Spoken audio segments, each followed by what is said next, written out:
So let me start.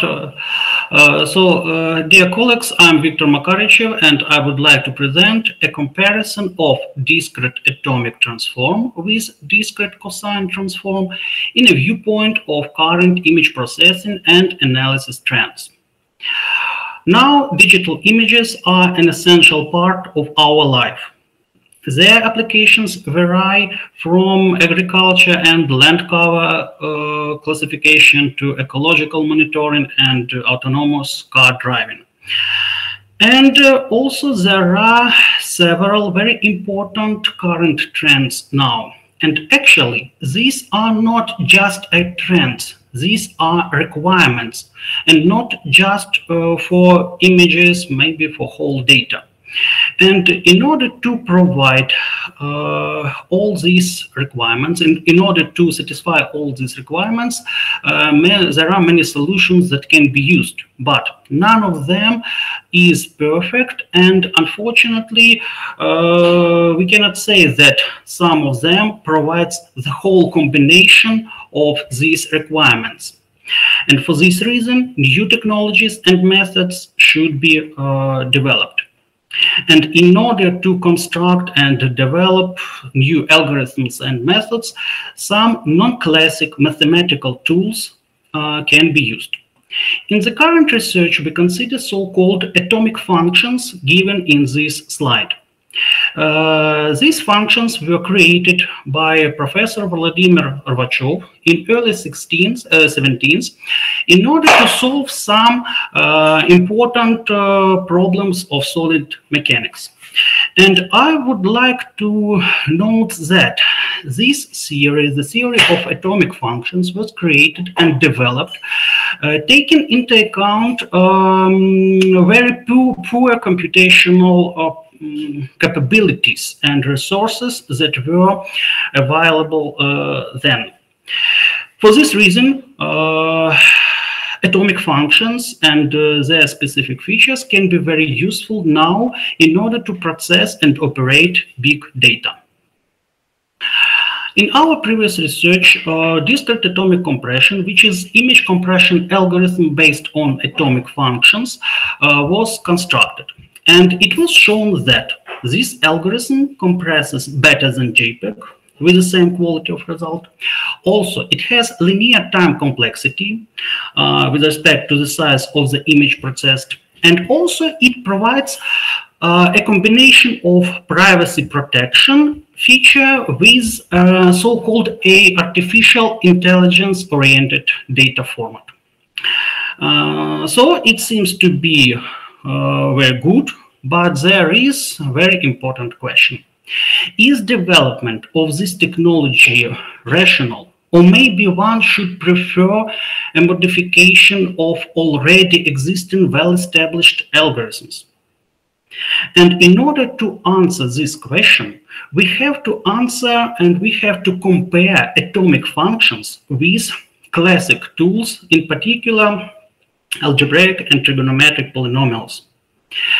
Earlier, Professor Rvachev and some of his PhD students showed that in terms of approximation theory, atomic functions considered are as good as trigonometric polynomials if we take into account so-called Kolmogorov weights.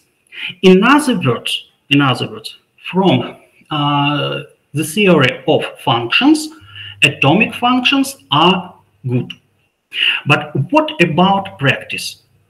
Of course, if we try to implement some mathematical tools, we can see some specific problems, some specific situations, and maybe some specific results. So we have to compare atomic functions with some other classic mathematical tools, taking into account practical reasons and some practical indicators. And our aim is, in this research, our aim is to provide this comparison. We are going to compare discrete data transforms based on atomic functions and trigonometric polynomials in terms of lossy image compression, and complexity analysis. First of all, let's consider discrete atomic compression algorithm. In this slide, this algorithm is given. The core of this algorithm is discrete data transform called discrete atomic transform, which is based on the application of atomic functions. After this discrete transform is applied, the data obtained is quantized, and finally, a combination of Golomb coding and context-adaptive binary arithmetic coding is applied, and a compressed file is obtained. A few words about discrete atomic transform, which is a core of this algorithm. First of all, it is based on wavelets that are constructed using atomic functions shown previously. Also, this procedure has linear time complexity with respect to the size of the data processed.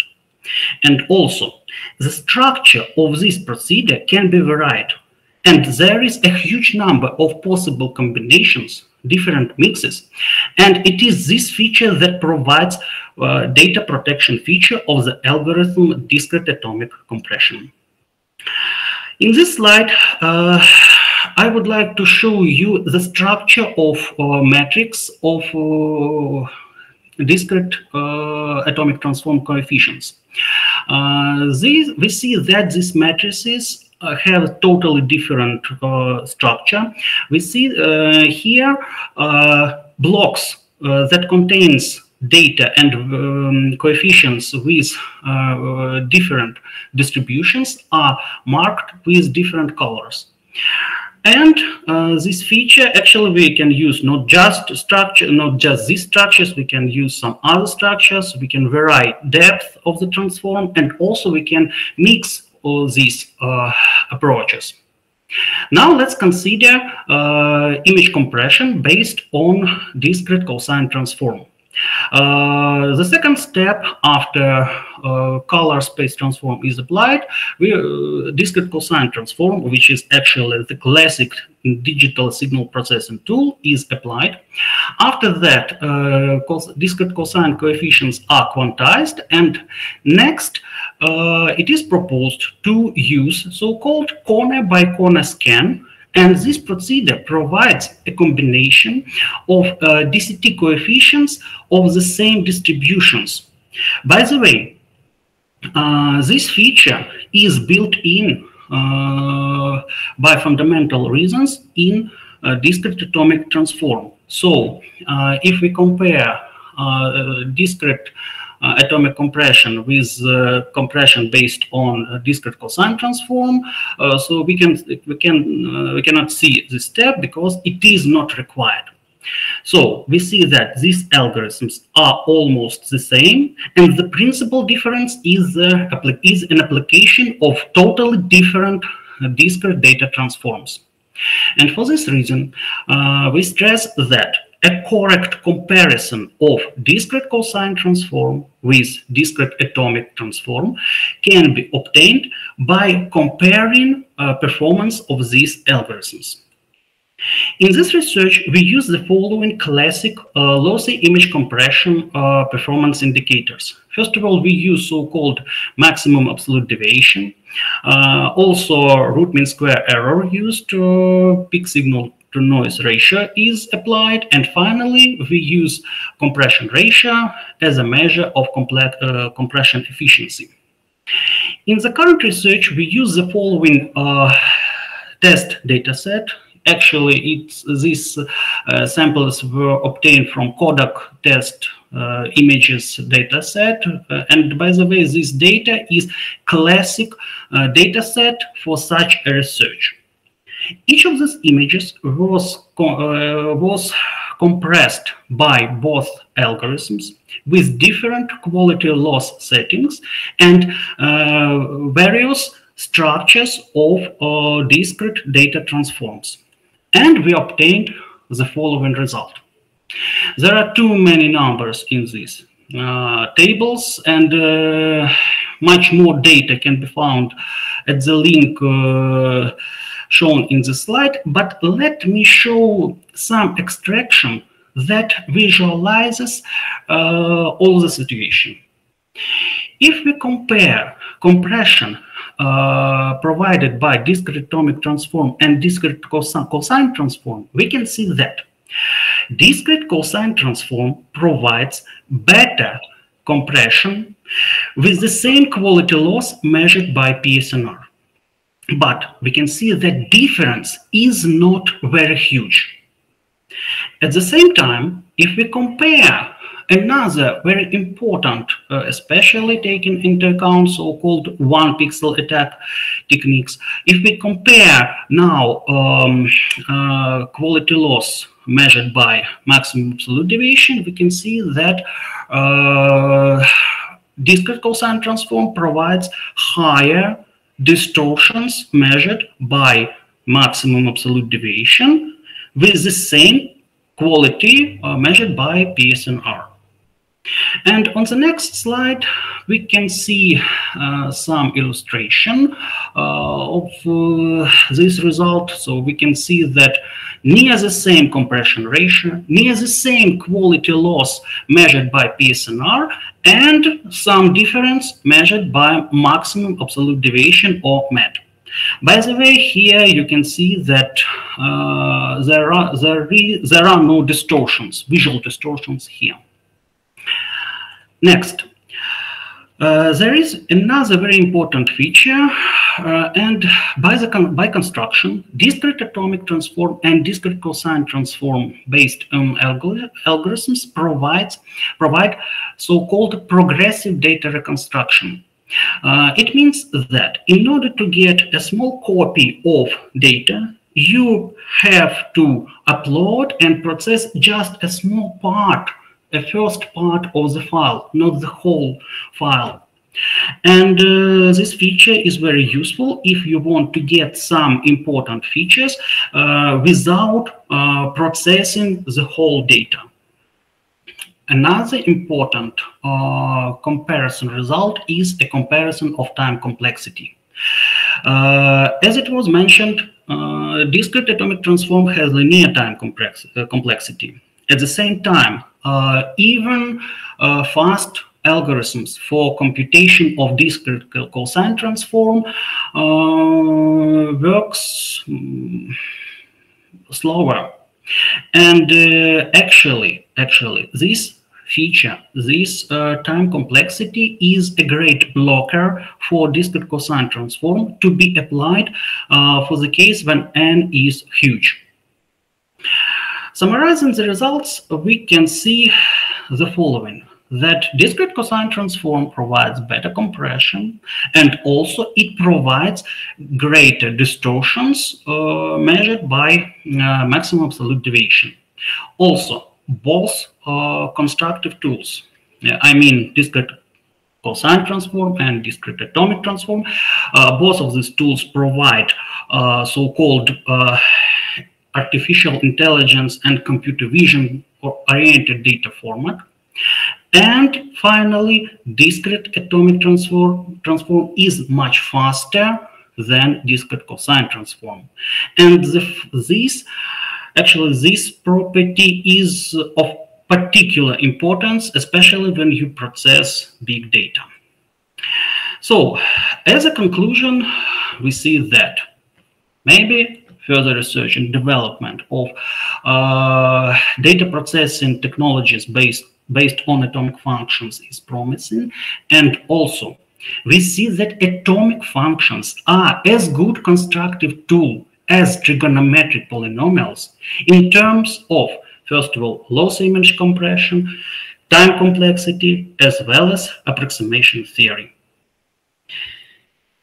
Thanks for your attention. Let me answer your questions. Dear colleagues, please, you're welcome to ask questions. Okay, thank you for this report. It's really interesting and actual, maybe direction for all the time in the practical and scientific point of view, but it's not too easy to check the quality of the comparison of original and compressed versions of picture in online format, because everything then compressed using the next layer of the compression. So the question is, could you, there are two questions. The first one is, what's the general purpose of the use of the proposed atomic compression? I mean, is it the specialized area where the compression and such advantages are most important, or it's also possible to use it widely, like it is for DCT compression? Discrete atomic compression can be used for all kinds of digital images. Actually, the input is matrix. It can be a grayscale matrix, also it can be RGB matrix. So we need just matrix, and after that we process it and get result. If we compare this technique with, for example, audio compression, now it is not developed. So. Okay. Another question. The first question was to understand the possible area of usage. Another question is, what the platform or basis for such computations are preferable? Is it the only software implementation, or it can be implemented directly in hardware using specific architectures that can process such kind of images faster than software implementations, or it can be based on standard operations, maybe some types of operations with some limit polynomials and so on, because there are some patterns that can be used for fast prototyping of such implementations for such computations. So did you consider the possible platforms for implementation of such computations? Thank you for your question. So currently, this algorithm is implemented as a C++ project, and the principal step now currently the principal step is discrete atomic transform. Actually, the second step. And in our previous research, we have shown that this step can be implemented using just trivial arithmetic operations. So you take some constants, you have to sum, you have to add them, multiply them, subtract, divide, and that's all. And also maybe there is a question about computation of values of this very specific function. Actually, if we consider this expression, one may say that it's too complicated, but a year ago we have published a paper with Professor Harchenko, and we proposed an algorithm for precise computation of these functions in dense segments, and these values can be expressed as rational fractions. So these values, first of all, we can compute these functions precisely in many points, and we can compute them precisely without any error. So I'm not a specialist in hardware. I cannot answer your question, this question. But if I am right, maybe the feature that this function is very easy to compute and discrete atomic transform is very easy to implement, maybe these features will be useful when implementing this technique. It's clear. So you mean that it's possible to pre-compute this function for with some step of the parameter create some lookup table, and then use only pre-computed constants for fast operations and or encoding or decoding the image. Yes. It's brilliant. Also, okay, I think enough. It was another question about the MIP mapping and some preloading of the image. Is it a part of the algorithm itself, or it's a way of the placement of the pixels inside the image? You started the maybe a comparison with the classical process of the load of the image, when it's possible to provide some big areas of the blocks of pixels before to provide some preloaded view of the image while the rest part is loading. Is it the part of the algorithm itself? Yes. Or okay? Yes, it's actually this feature is based on so-called wavelet features. So let me show this. So red block contains low frequency coefficients, and actually this red block contains a small copy of data. And if we add some other blocks, we get bigger, and actually more precise variant of the image. And by the way, discrete cosine transform, unfortunately, itself does not provide this feature. And actually, it is this problem why we propose to use corner-by-corner scan. And if we apply this corner-by-corner scan, we also get low frequency coefficients grouped in some part of the file, and all other values are somewhere there. So okay, Victor. Thank you. Thank you. Really interesting. Give an opportunity to other people to ask one more question, and then let us go to another presentation. Does somebody else have some question to Victor?